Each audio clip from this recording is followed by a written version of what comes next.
Well, hello everyone, and we have a live stream STL extra going on right now, and appreciate everybody just popping on here real quick to help us promote this. And what we're promoting today is it's called the Final Bell. It is based on wrestling at the Chase back in the early '80s, and I have none other than Brian Ledford on the line here. Brian, my friend, how are you, sir? Doing well this morning. Thank you very much for having me on, and thanks for giving us the opportunity to do what I think is going to be, a pretty special program that's coming up next Tuesday. We want to thank your viewers and your watchers and your followers for kind of giving a little bit of attention to this because we think it's something that I think is going to highly connect with your St. Louis audience. And I appreciate the dramatic music before we You started. It like seemed that? like that fit in appropriately for our subject matter that we're There you doing. go. Yeah, we're all about seriousness here, you know. Brian, this is called the Final Bell.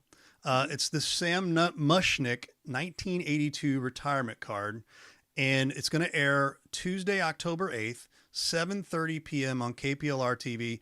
You are part of the KPLR TV crew, so give us the details on how this all came about. Sure. For me, as a employee of KPLR Television, I've been following wrestling at the Chase. I'm not from this area originally, but ever since I moved to the area back in the early '90s, I've gotten myself familiar with the history of St. Louis television. And of course, being an employee of KPLR Television, I think a lot of people, especially my age, they equate that with one of three things: either Benny Hill, the Three Stooges, or wrestling at the Chase. That seems to be kind of the dominant Yeah. programs that were seen on at the time. And I think anybody that followed professional wrestling, especially locally in the '60s, '70s, and '80s, they thought of wrestling at the Chase as a weekly fixture of their Saturday morning. Right. Many of my friends sat there with their bowls of cereal and sat in front of the television, munched away, and got to see, Dick the Bruiser and King Kong Brody on there. That's right. So, that was a very important part of their childhood. Well, a couple of months ago, this turned out to be like a happy accident that we were going over through some old stock footage over at KPLR, just some old demo reels and news clips and things like that. And I came across a set of tapes that had written on the side of it, Sam Muchnick retirement card 1982. And I thought, well, that's kind of interesting. I wonder what that's all about. So we have to go back in the hands of time and go back to January 1st, 1982. And it was a retirement card for longtime National Wrestling Alliance promoter and essentially the visionary behind Wrestling at the Chase, the television show, and that was local promoter, wrestling promoter Sam Muchnick. And it was his farewell card. It was the last card that he would ever produce locally. It was held in front of 19,000 people at the now, historic Checker Dome. That building is no longer in existence anymore, but at the time, it was the fixture of the St. Louis Blues and other high big presentations that would happen on there. And of course, professional wrestling had a big serious tie to St. Louis as well. So there wasn't a more grand stage that you could have an event such as this that would honor a 40 plus year decade career of a long time fixture of professional wrestling promotion here in St. Louis. So it turned out to be a great event.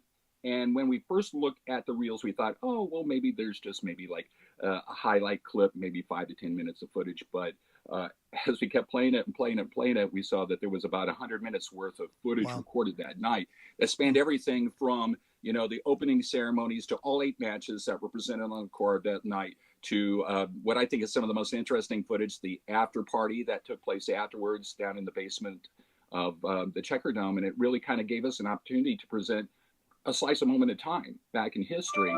We figured, we just didn't want to relegate this to a 5 to 10 minute feature. We wanted to actually make this, a half-hour documentary. So that's what folks are going to be seeing on Tuesday, October 8th, 7:30 on Channel 11, right before a St. Louis episode of WWE NXT takes place later that night, live from the factory in Chesterfield. So we thought, what a perfect lead-in that would be for that show. And then to kind of go back and, hit a very important moment of time. Yeah. 19,000 people at the Checker Dome to see a sporting event was pretty Right. incredible as it was. And to think that you did it on New Year's Day Right. when everybody had other things going on, that you would have 19,000 people show up for a one night tribute to somebody. So it's a pretty incredible night. And it's kind of cool to go back and see some of those stars that I think a lot of people grew up with, to see the Checker Dome, just for those that had never seen that building before, it gives you a small glimpse of it. Sure. And just, how important of an event this was, because not only was it a athletic contest going on that night, but it really was, a shapeshifter of how Sam Muchnick was regarded in the political community. We've got presentations and proclamations from the city of St. Louis, from the state of Missouri, from all kinds of dignitaries, both in and outside of athletics. So it really was a culmination of, one man's tribute after so many years served in his capacity in this city. Absolutely, man. You've got a plethora of knowledge on this, and so you've done some I've been homework working here. on this project for quite a while. I kind of think that I'm a little bit of an expert on this one. Yeah, yeah. What's the most unique thing the Sam Muchnick retirement card of New Year's Day in '82? What was the most unique thing about it? I think just the fact that it did kind of bring in all these different diverse groups to come and watch professional wrestling for the night. You had educators, you had doctors, you had the common man, you had your plumbers, you had your doctors, your lawyers, and everything in between. And then you had your true wrestling fans that wanted to come back and just pay honor to somebody that was very important in their lives in promoter Sam Muchnick. So I think, seeing all that, I think just the amount of amazing talent that was on the card there that night, and we'll discuss some of the people that were on, this big event, because this was a figurehead's retirement show. Who doesn't want to be a part of that? So, there was a lot of people that were jockeying for position to be a part of what was going to be a very special evening. And for some of those wrestlers, a very big payday, let's be Yeah. honest, for them, to perform in front of 19,000 that night. So, yeah, I think just the pomp and the circumstance of the event, it was just kind of amazing to see that many people gathered at that time, at that moment, to witness, what turned out to be a pretty culturally significant event in St. Louis athletics. Well, you mentioned that there was this kind of a retirement for some, but it was their birth of quite a few other folks, and you're going to give us that list. Who was on that card that night? Okay, well, to set the tone, the main event that night had three former world heavyweight champions in the ring. It was the current champion, the Nature Boy Ric Flair, defending his title against former champion, the American Dream, Dusty Rhodes, in a 2 out of 3 falls matchup. And the special guest referee was former NWA champion himself, big Canadian, Big Thunder, Gene Kiniski. It was the special ref Wow. of that contest there. So that was just 3 individuals. I think there were like 5 or 6 world champions overall. You had fixtures, longtime wrestling at this chase fixtures, such as Handsome Harley Race. You also had Pat O'Connor. You also had some local Missouri and regional favorites, such as Ken Patera, Dick the Bruiser. You can't forget him. Crusher Jerry Blackwell. Even people that would go on to have bigger names in the industry with other organizations. A very young Wendy Richter was the NWA Women's Champion at the time. She went on to have great success in the World Wrestling Federation, in the Rock and Wrestling connection with Cyndi Lauper and Captain Lou Albano. So really, those roots were planted there. But just to see the amazing star power that was there that night, unfortunately, not many of those individuals are with us anymore. So it kind of gives us a chance to go back and see them at the peak of their performance back then, and to really get, a good gauge of how popular or hated, I guess you could say, by the audience Yeah. that individual was, based on the performances they had that night. And I don't mean to. Yeah, I don't want to be insulted by using the term performances. It is an athletic competition. I think that's one thing that stands this special apart from contemporary wrestling that we see these days. No doubt, a lot of athleticism, a lot of high-end emotional moves and dramatic moves that you see. You can't knock the fantastic athleticism these men and women do today. But back then, it was more about making your audience believe that this was a real fight, and making it, and if they couldn't make you believe inside the ring, they would definitely make you believe it outside the ring, if they got a hold of you and if you try to belittle their occupation. But, just to see so many stars in, one event at one building at one time is pretty amazing. Absolutely. Absolutely. How long did the program take to come together? Sure. So for usual golden rule of thumb is when you work in television production, they say it takes about, especially with a documentary, anywhere from 1 to 2 hours for every completed minute worth of a program. Now, we had the luxury of already having a lot of this footage in stock. Half the battle was, you're taking old historic footage that was shot by a tube camera back in the early 1980s, and then converting it, touching it up, making it look better, increasing the value of colors and hues, and of course brightness and exposure. And then also it was shot on a 4:3 format, which you don't find a television with those ratios anymore these days. So we had to upload those and convert those to a digital format to 16:9. That was probably the most labor-intensive part. And then you have the whole background of just researching the event in and of itself. And I'm a historian by trade, so that was something that I had no issue in doing, and just doing that. And then you have the studio shots that are done for the complexion of the program, and then of course the post-production editing.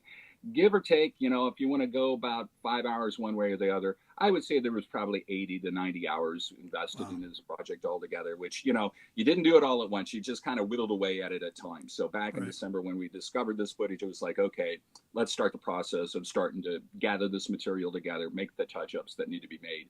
And then probably back in May and June is when we did a majority of the writing. And then the post-production work, occurred earlier this summer. The project has been done since early August. We just wanted to know when a good time would be to reveal it. And we thought that with the WWE's new connection with the CW network, we thought it would be a perfect matchup. Absolutely, absolutely.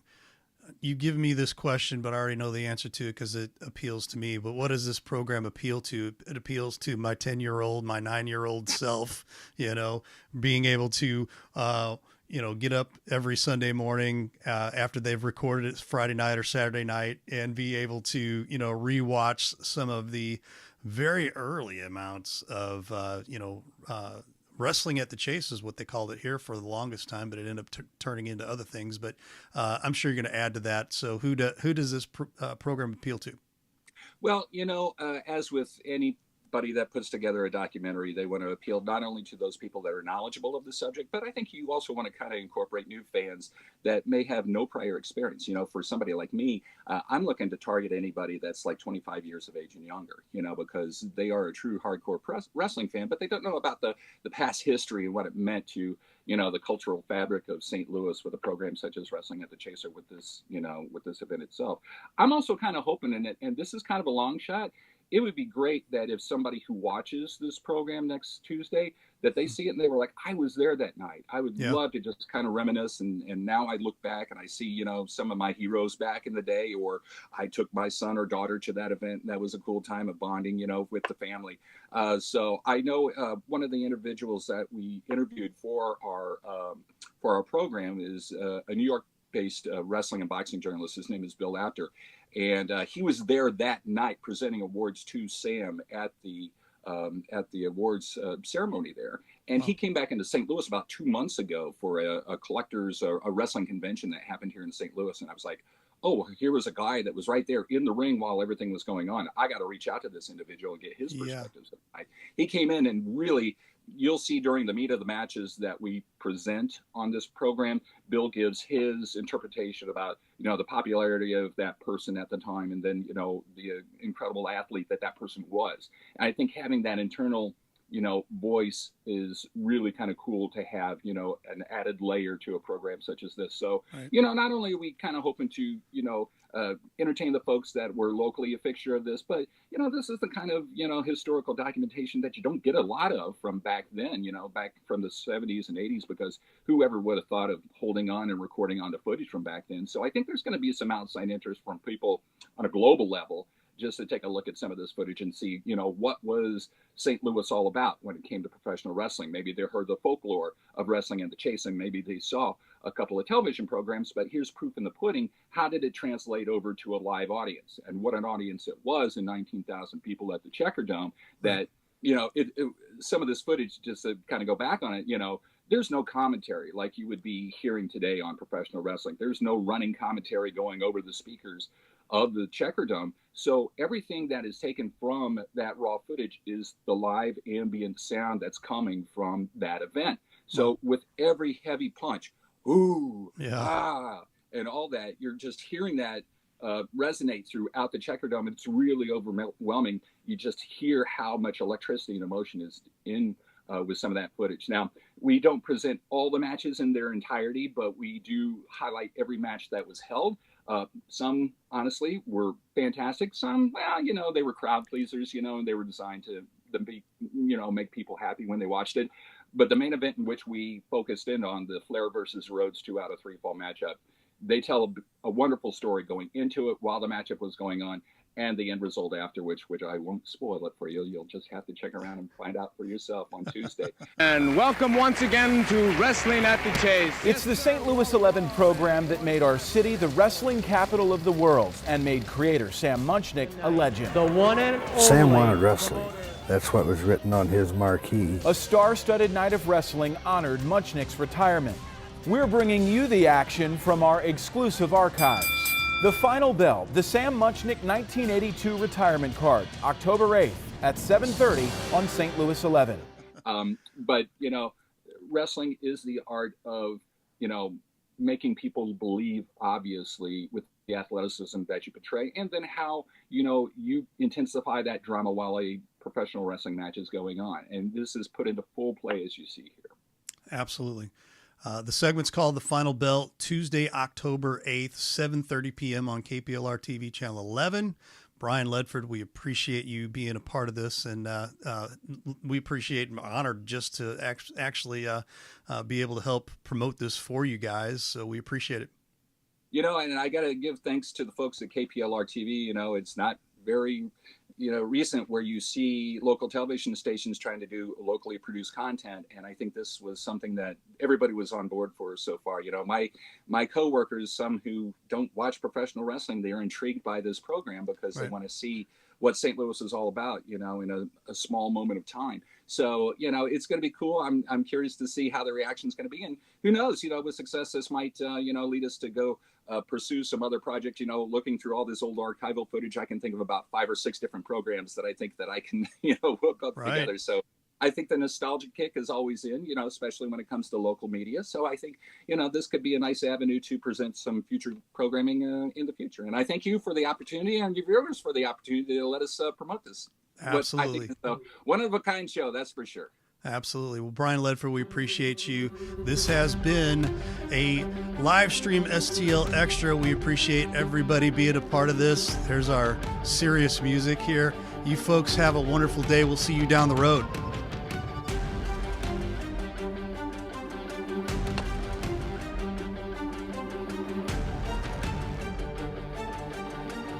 Thanks for watching today's broadcast. Any unauthorized use of this broadcast without the express written consent of Livestream STL is strictly prohibited.